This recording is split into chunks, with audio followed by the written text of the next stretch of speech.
Please welcome Charlotte Bio. Hi, everyone. Can you hear me well? Okay, perfect. So I'm Charlotte. I'm the founder of uptrade. Uptrade has one mission, but everything started 4 years ago with a problem. The problem is that there's waste in the supply chain in the fashion industry, which represent 12% of everything that is produced, I mean, in terms of fabrics only, not clothes. And it represents $120 billion worth of products that is basically stored and put in every warehouses everywhere in the world, which is a problem because it's money that is actually sleeping that you could be using by reselling it. So we have a mission now that is preventing waste in the fashion industry. How does it work exactly? So uptrade is a B2B platform at the moment, and we've been doing so for 4 years. And we are dedicated to sourcing, managing, and reselling fabrics that we gathered from our suppliers. So we do not buy anything without selling them already, right? So we don't spend any money, we don't store anything. We're just making sure that everything is digitized, put on the platform, and resold to our customer base. And I will give you the number right after that. So we have right now 3 services. The first one is the reevaluation of every stock that we have in. We help our customer choose because there's a lot of stocks coming in. And the third is a project that we are currently working on to really solve the problem, which is the creation of a library, a digital fabric library that we currently use for us, but that will be used for our client. So that's our business model. It's basically commission-based business model. So we buy, we sell, and we just get money in between. I'm just not spending too much time because it's a current deck that we use. Just to give you a few numbers, we digitized inventories 3 years ago, and in 6 months we've turned our turnover. We've multiplied by 2 our turnover, which is really great. We have more than 500 customers, 6,000 registrations on the platform, and we are working with more than 100 French and European suppliers at the moment. The market of reused fabrics is growing up to 10% in France and will be representing 14 billion euros in 2030, which is a huge market. Just to let you know, once a brand is communicating on circular economy, so if they join the project with uptrade, they will have a conversion rate of 3 times what they have right now. But they have to communicate about it, which is kind of it's a big deal for them because we're flirting with greenwashing sometimes. Thank you. Thank you so much, Charlotte, for your pitch. You can put everything here. And did you like it? Yeah, and the jury? Wonderful. We'll have a session of question and answer in a few moments, but before that we have 4 startups to come. So let's welcome Mokki, and Tamara Brisk is going to talk about it. Please welcome Tamara. Hi, good afternoon, everybody. I'm Tamara Brisk. I am the founder and CEO of Mokki. So Mokki began like many entrepreneurial adventures. I had a big problem. I wanted to be a responsible consumer, meaning that I wanted the things that I no longer use to have a second life. And I spent an entire weekend struggling with these 3 problems that you see on the slide. So the first is the platform proliferation puzzle. It is wonderful that we are all excited about the circular economy, but now that means that you have to be a professional researcher to figure out where to sell your old shoes, your old cell phones, where to donate your clothes, all of these things. So I spent an entire weekend with a giant Excel spreadsheet figuring out where I could give away all of my stuff. Then I had to put on my superhero cape and run all over town, dropping off things all over the place for the logistical outbound hero quest to send things, to donate things, to recycle things. And in the end, I was disappointed because I wanted to know that everything that I was giving away was going to have a good second life. And in the end, there was no traceability. And so I dropped things off in a bin, and 2 months later, I saw on television that a lot of what gets dropped off in bins ends up in landfill, in places that are very far away. And that was disappointing to me. And so we created Mokki. Here's a nice video showing how Mokki works today to make this solution super simple.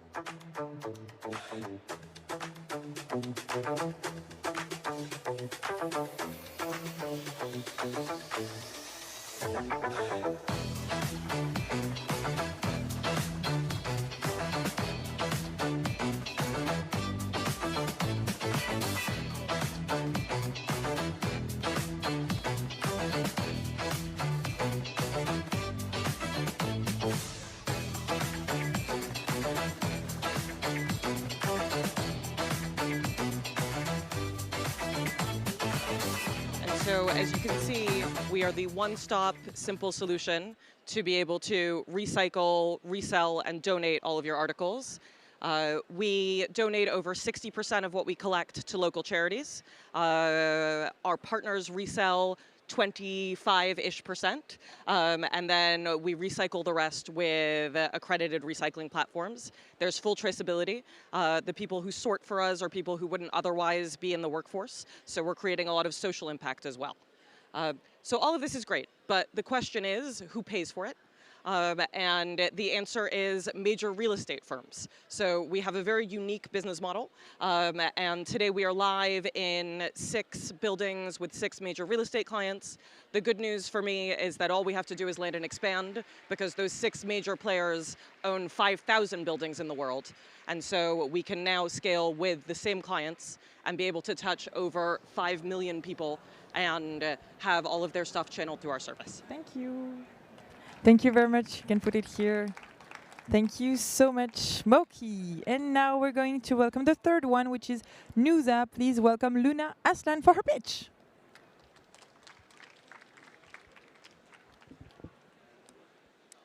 Hello, everyone. I'm Luna Aslan, the co-founder of NOOSA, so the circular textile fiber, and you might be wondering why I'm doing this with the sock. So this sounds very familiar to you because we actually throw away 7 pairs of socks on average per year, but actually this is only the tip of the iceberg when it comes to textile waste. So this is reality. Sorry. So those pictures actually come from one of our production partner, and this shows the reality of textile waste, that actually 50% of it arrive before a product reaches your shelves at post and pre-consumer level. And this is what we wanted to solve at NOOSA. So we ask ourselves, what solution to offer? So based on that, we created NOOSA, that is a biorenewable textile fiber. My mic still work? Okay. So it's created from biorenewable materials, and we make it 100% recyclable thanks to our patented technology.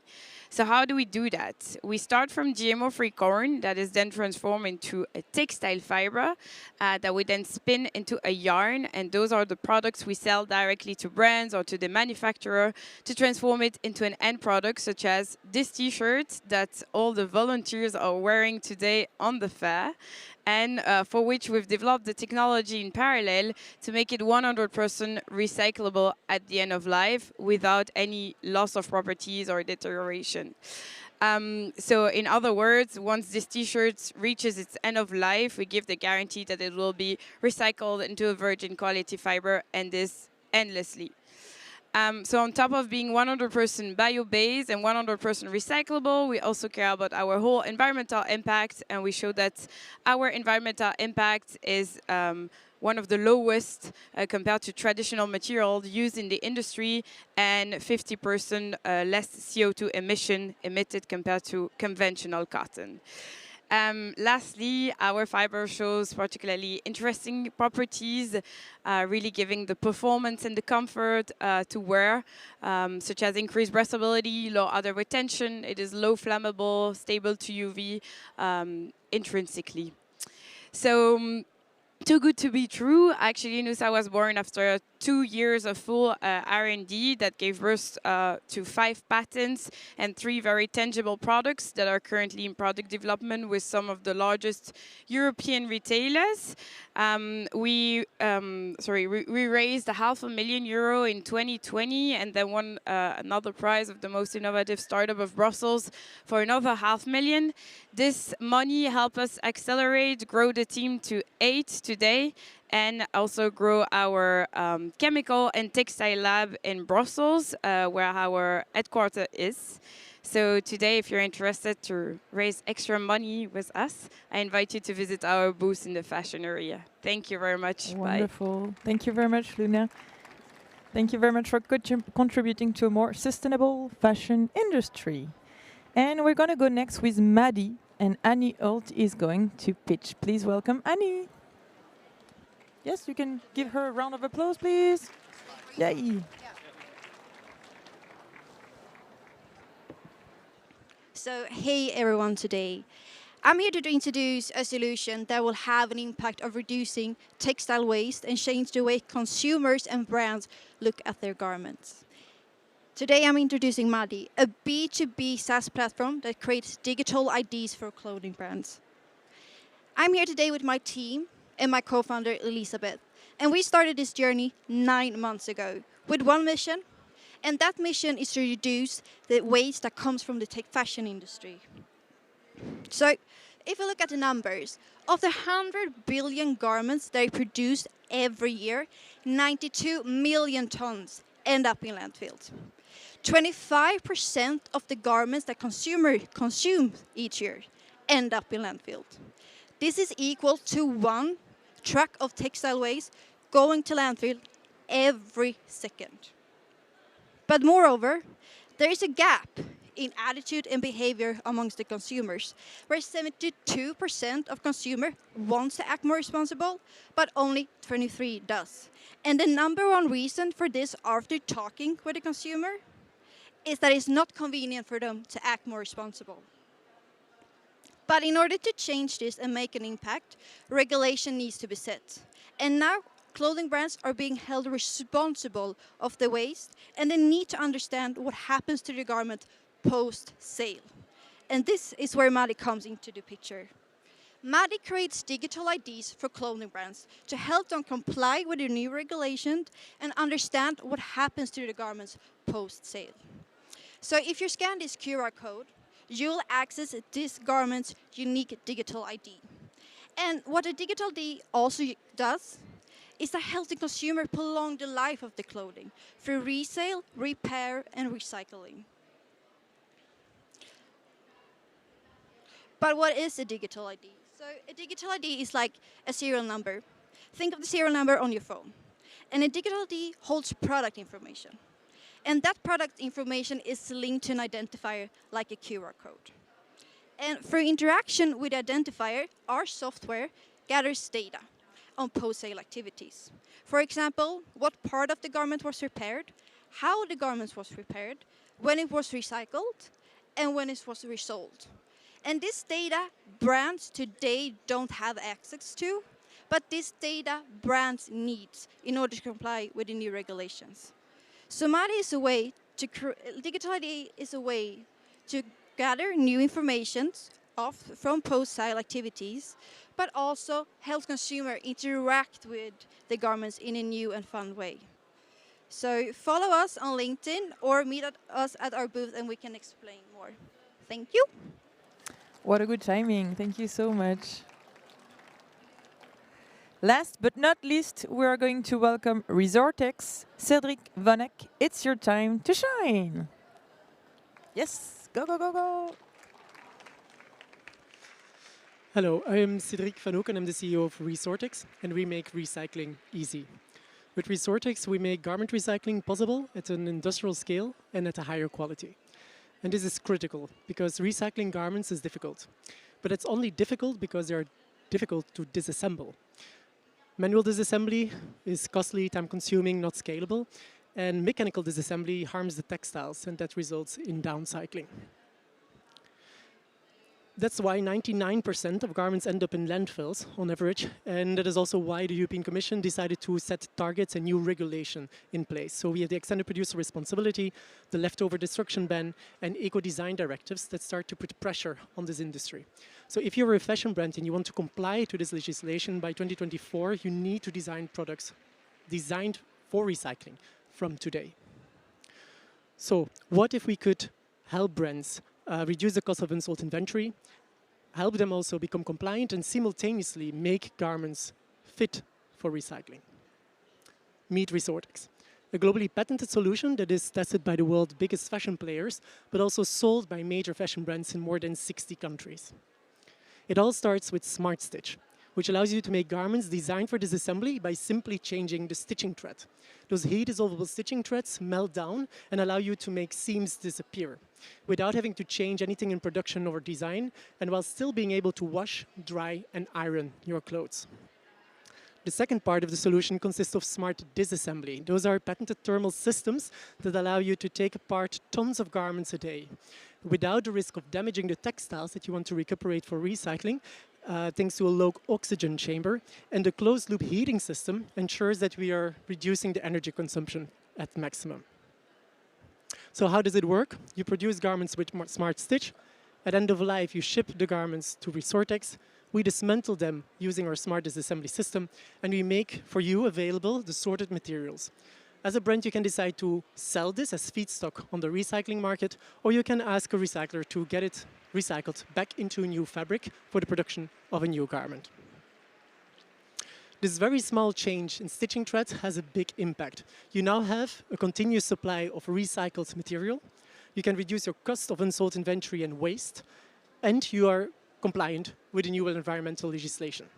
But moreover, our LCA shows that we can reduce with up to 50% the CO2 emissions, waste generation by 80%, and water use by 98% if we couple Resortecs with existing recycling solutions today and compare this to incineration. Resortecs is an award-winning team that has more than 75 years of senior expertise in different fields. And it is this team that raised up to now 6 million euros, including a 2.5 million EIC grant. And we are looking for partners in recycling and collection. So if you know those, reach out. Thank you. Wonderful. We'll reach out. You can stay on stage with me, and I'm going to call the other pitchers. Let's welcome Uptrade, Mokki, NOOSA, MΑDI, and Resortecs for the Q&A session. 1, 2, 3, 4. Wonderful. Perfect. Can you go there? Because there's the camera over there. Yeah, perfect. Dear jury, it's your time. We need your questions, and please make sure that each pitcher gets at least one question, please. We have 6 minutes. Whenever you're ready.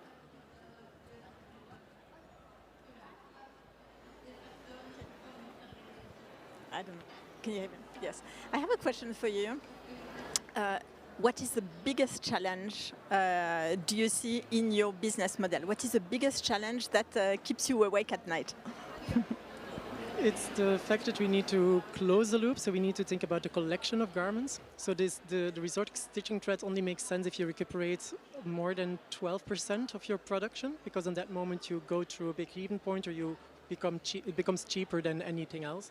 It outcompetes mechanical disassembly, and it can even result into revenue streams from selling the feedstock. But if you don't get those volumes, 12 to 27 in certain cases % back, you miss out the real value of the solution. So we need to create consortiums with sorters. Critical mass. Exactly. Mm-hmm. Thank you. Thank you. I have some questions for all of you. I'll be really fast, but I'll start with you, Cedric. First of all, thank you, everybody. They were great pitches and great ventures. So first of all, how do you identify the clothes to bring them back? So part of them are in the warehouses of the brands. You don't hear it? Yeah? So part of them are in the warehouses of the brands. Because it's pre-consumer and post-consumer that is identified using the RFIDs. So we have RFIDs in garments, and we link them to our database. As we are part of the production, we know exactly which garment has been made with what type of thread of Resortecs. And so if we know the RFID number of the garment in which the RFID is put, we link it to our database at end of life and we can sort it out. Okay. Okay. Do you want to go because I can't hear? Okay. So I have a question to uptrade. Thank you very much for the great presentation, by the way, everybody. So you mentioned about the digital fabric library. Is that enough for the buyer to evaluate which fabric they would like to buy? Yeah, it's actually it's not even concerning buyers. It's for the suppliers that we will provide that fabric library just to make sure that they will optimize the usage of their own fabric. Because if I give you, I could give you an example, but we don't have that much time, so I want everyone to answer the questions. But if you're willing to talk about it, I can give you the numbers, and you can see that every company each year in France for a national distribution, they lose pretty much €1 million, not optimizing their inventory, which is completely crazy. So selling the inventory for a really tiny price is not enough, but optimizing the million that they're losing is something that we can work on. Thank you very much.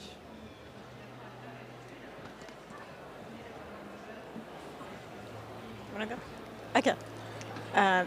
We've seen from your video and your presentation that you already reach a big scale of success. So what is the next step you dream of? Because you started with a very personal story. So now when you reflect on that, what is your next dream? Thank you. The big vision is to be in every building where there are at least 1,000 people who come through it on a regular basis. And if we can do that, the step after that, well, concurrent, honestly, is to close the loop. So today, if we resell your clothes, we send you money, you get a little micropayment by Lydia, and you're very happy. But what we'd actually like to do is incite you to only use the circular economy. And so we're soon going to be launching a point system where you'll get credit for everything you drop off based on the commercial value and the social value. And then you'll be able to use that credit to buy things on secondhand platforms and sustainable brands. I'd actually like to replace Amazon in the minds of the Gen Zs and millennials. Thank you so much. Next question? Okay, then I have a question to NOOSA. Great solution. I love it. I want to have the t-shirt too. So for this to work for the big impact, you really need to work with everybody in the world. What is your strategy to really scale and spread that everybody start using it? Building extra production lines, I guess. No, but at the moment, so we are able to have a Chinese and Austrian production. The next step is to really build our own production line, preferably in Belgium or France. That's why we're looking for extra funding today, because as you say, like we only have to grow the volumes, and then we also have to scale up the recycling line as well. But at the moment, you could use existing lines. You don't have to change the existing infrastructure to use our innovative fiber, and that's a good part of it. Wonderful. Thank you so much. Okay, Charlotte, go ahead. Let's just so she can answer one of your questions. Thank you. I'm here. Okay, I have a question for you. So your solution is very interesting. There are numerous solutions to give an idea to a product today, even a spray or different solutions. So what is your main advantage? Why should we go with your solution? So at MΑDI, we're really focusing on the consumer, understanding the consumer, because we have done a lot of research on consumer behavior, and we really want to narrow that gap. And our platform also offers everything in one platform, from resale, recycle, and also repair. So that's why we're also here in France today, to really gather the market here and provide partnership for us. Okay, thank you. Thank you very much. Thank you to all of the 5 of you. Thank you, the Great jury, job. for the questions. We have more questions, so we have to. Sure, that's why there is a networking area over Exactly. there where you'll be able to discuss both the jury and the pitchers and the audience if you'd like to go deeper into the project as well.